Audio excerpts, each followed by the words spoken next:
Chers amis, bonjour pour un nouveau numéro d'Episcorama. Aujourd'hui il est un peu spécial puisque nous sommes en extérieur, mais je suis toujours avec Monseigneur François Touvet, évêque de Châlons. Monseigneur, bonjour. Bonjour Florent et bonjour à tous nos auditeurs. Alors le cadre dans lequel nous sommes aujourd'hui est un peu particulier, je disais, puisqu'il s'agit du collège Notre-Dame-Perrier.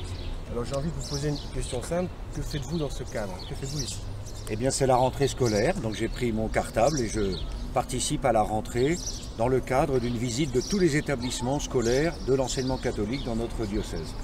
Oui, parce qu'il faut le rappeler, l'enseignement catholique a un lien tout particulier à l'Église, à la fois de relations, d'autonomie, de dépendance. Expliquez-nous un petit peu tout ça, s'il vous plaît. Et effectivement, l'Église participe au travail d'éducation à travers notre pays, dans le cadre des dispositions légales.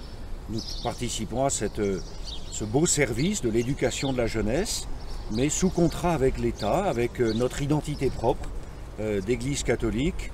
Et donc, j'ai souhaité participer, aller à la rencontre de tous les établissements, puisque j'y exerce moi-même une responsabilité particulière avec les chefs d'établissement qui, dans chaque école, collège ou lycée, ont la charge de la conduite de ces lieux d'éducation, de sociabilisation, aussi d'évangélisation. Enfin, c'est toute cette perspective-là que je trouve fort intéressante. Il y a une particularité, je crois, c'est qu'il n'y a que des adjoints en pastoral, parce que le vrai responsable, c'est le chef d'établissement. Effectivement, le chef d'établissement est le responsable de la dimension pastorale dans nos établissements, sous effectivement la responsabilité ultime de l'évêque pour tous les établissements qui sont sous la tutelle du diocèse, comme on dit, puisque d'autres établissements sont sous la tutelle d'une congrégation religieuse. On connaît par exemple les filles de la charité, les sœurs de Saint-Vincent-de-Paul, qui exercent la tutelle sur le lycée Ozanam, ici à Châlons. Alors, un projet d'éducation chrétienne, est-ce que ça veut dire que les parents ne sont pas libres de leurs convictions? Comment ça s'articule, cette volonté d'évangélisation, avec la liberté éducative des parents et des familles? Alors, les parents font le choix libre d'inscrire leurs enfants dans nos établissements, qui sont des établissements d'enseignement catholique. Ça ne veut pas dire que tous les élèves et toutes les familles sont obligés d'être catholiques. Mais le mot catholique veut dire universel. C'est une dimension d'ouverture. Et nous proposons un lieu d'éducation dont la colonne vertébrale, dont le fil conducteur, c'est l'enseignement de Jésus dans l'Évangile. C'est un savoir vivre ensemble et savoir donner du sens à la vie. Alors, nous pouvons le proposer même à des personnes qui ne partagent pas notre foi, parce qu'ils trouvent justement dans ces établissements les repères éducatifs, sociaux, moraux, l'accompagnement des élèves qu'ils attendent. Donc c'est tout ce travail-là qui n'est pas, comment dirais-je, qui n'impose pas des convictions aux familles, mais qui offre un espace de libre choix. Et nous proposons effectivement, à travers les activités pastorales aussi, l'annonce de l'évangile, l'aumônerie, l'accompagnement des jeunes dans tous les services de première annonce, de catéchèse, parce que c'est un espace privilégié où, vous voyez, j'ai la liberté d'y entrer, contrairement à d'autres établissements d'enseignement. En parlant de liberté, est-ce que cette liberté est remise en cause? Est-ce qu'elle est menacée? On sait qu'il y a des réflexions autour de la révision de la loi de 1905. Est-ce que vous pensez que cette liberté d'éduquer est à défendre? La liberté d'éduquer est à défendre et l'Église y tient tout particulièrement. Le choix des enfants, le choix des parents, pardon, qui sont les premiers éducateurs de leurs enfants. Actuellement, il ne semble pas que cette liberté soit menacée. Non.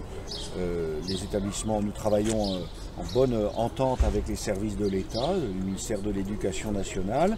Il faut respecter, bien sûr, ce sont les programmes scolaires, etc. Mais nous avons cette liberté de l'enseignement, d'y apporter aussi tout un cadre, des adaptations nécessaires pour toute la dimension d'éducation et d'accompagnement des élèves. La liberté n'est pas menacée actuellement. Mais il nous faut toujours être vigilants et savoir, dans le cadre de la loi, garder toute notre latitude pour le service des enfants et de leurs familles. Alors depuis quelques années, l'enseignement catholique mène une grande réflexion qui s'intitule « Réenchanter l'école » sur sa place dans la société, sur ce que représente éduquer aujourd'hui. Est-ce que vous, les évêques, vous l'accompagnez dans cette réflexion et puis dans cet approfondissement du caractère propre? Oui, bien sûr, nous accompagnons toute cette démarche qui consiste à essayer de redonner toujours de la saveur, du goût dans tout ce qui se vit à l'école. c'est effectivement le fait d'être ensemble, mais aussi de travailler, d'apprendre et d'ouvrir aussi son cœur et sa vie à des repères qui donnent du sens à l'existence quotidienne. Donc nous les évêques, nous accompagnons tout ce travail. Il existe au sein de la conférence des évêques un conseil pour l'éducation catholique, l'enseignement catholique. Donc nous accompagnons tout ce travail-là avec le secrétariat général à Paris. Et en même temps, il y a tout un chantier de prospective qui a été lancé pour essayer de voir ou de revoir la répartition parfois des établissements à travers toute la France selon les perspectives que nous pouvons observer dans la géographie, la démographie, pour être vraiment au service de tous et ne délaisser aucun quartier, aucune région de France dans l'accès à cette liberté de l'enseignement. Alors ça n'est pas la première visite que vous accomplissez, ici elle débute à peine. Qu'est-ce que vous retirez de toutes ces rencontres avec les personnels, avec les jeunes? Eh bien, pour moi ce sont des moments très forts. J'ai visité presque toutes les écoles primaires à travers notre diocèse. Aujourd'hui ici à Notre-Dame-Péry à Châlons, c'est le dernier des collèges que je visite et il y aura les lycées dans les mois qui viennent, l'année prochaine. Alors je viens à la rencontre de l'établissement, je participe en fait à la vie de l'établissement, je vais dans des classes, je suis un cours de mathématiques, j'ai fait une séance de sport, un cours de musique, mais je rencontre aussi le personnel de l'établissement, à la cuisine ou le personnel administratif, l'association des parents d'élèves, l'organisme de gestion. Je suis présent sur la cour de récréation. Donc c'est vraiment pour moi mon souci comme évêque, comme pasteur, d'aller à la rencontre de cette communauté éducative qui est constituée des enseignants, des parents, des élèves, du personnel, dans toutes les dimensions de l'école et du collège. Et ce que j'en retire, c'est d'abord une vitalité extraordinaire. Nous rassemblons 6000 élèves dans le diocèse de Châlons, dans toutes nos écoles, collèges et lycées. Une grande vitalité, de magnifiques projets qui se développent. Un esprit, un beau dynamisme dans le corps enseignant, je trouve, et chez les chefs d'établissement, que j'ai à cœur de rencontrer aussi au moins une fois par an. Et donc, après, j'essaie toujours de voir comment on peut essayer de trouver des axes de développement pour l'annonce de l'évangile, pour aussi de voir le cadre de vie. Je me rends compte un peu de l'espace dans lequel vivent et travaillent les élèves. Donc c'est mon souci, c'est l'éducation intégrale. Il n'y a pas que apprendre les mathématiques ou aller à la catéchèse, mais c'est tout ce cadre global dans lequel les élèves, avec l'aide de leurs enseignants, peuvent vraiment progresser et développer leur future stature d'adulte. Et vous, quel élève étiez-vous? Qu'est-ce que vous gardez comme souvenir de vos propres années d'école? Ah oui, ça c'est... Alors j'étais un élève timide, je crois quand même assez sérieux, travailleur. J'ai eu la chance de plutôt bien réussir, mais oui, j'étais assez réservé et timide.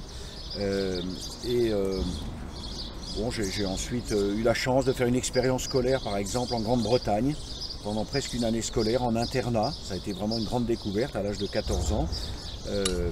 Mais surtout, les souvenirs, c'était l'amitié. C'était l'amitié. J'ai encore des amis qui datent de cette époque-là. Des souvenirs très très marquants.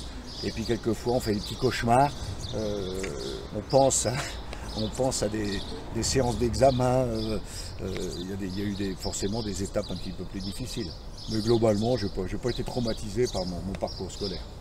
Qu'est-ce qu'il faut selon vous pour faire un bon enseignant dans cet enseignement catholique dans lequel vous êtes aujourd'hui? Il faut beaucoup d'amour. Il faut beaucoup d'amour. Je crois que l'enseignant, même s'il enseigne c'est la géographie, le latin ou la grammaire, voilà, l'amour qu'il a pour ses élèves va permettre à son enseignement de prendre racine parce que ça va se transmettre, c'est une transmission d'un savoir dans un climat de confiance et qui va permettre aux jeunes eh bien, d'être en appétit, de laisser se développer le désir de mieux connaître, de davantage connaître tous ces apprentissages pour son avenir. Je crois que vraiment la qualité de l'enseignant, c'est comme un père de famille, une mère de famille, c'est comme un éducateur, un prêtre, etc. C'est l'amour, c'est la confiance. Dans quelques instants, vous allez vous adresser directement aux élèves dans cette cour où nous sommes. Qu'est-ce que vous allez leur dire en quelques mots, en substance? Eh bien, je vais m'appuyer un petit peu sur le message du pape aux jeunes.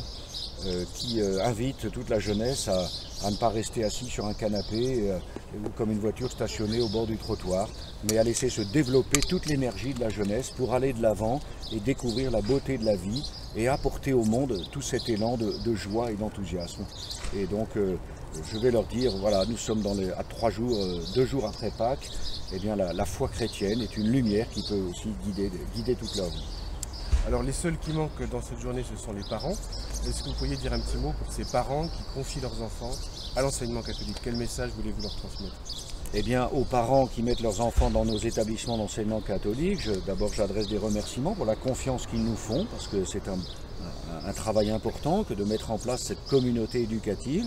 Je les remercie aussi lorsqu'ils participent activement à la vie des établissements, dans les associations de parents d'élèves, dans tous les services qui peuvent être rendus à l'école.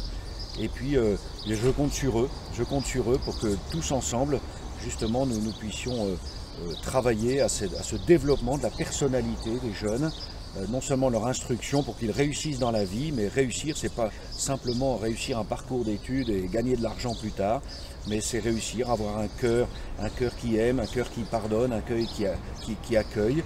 Et je crois que c'est le travail commun des enseignants, des parents et aussi de l'Église qui permet de porter un tel fruit dans le cœur des jeunes. Monseigneur, je vous remercie. Donc c'était un épiscoramat très particulier au milieu de cette magnifique cour du collège Notre-Dame-Périer. Et je vous donne rendez-vous à très bientôt pour un nouvel épisode. Merci. Merci.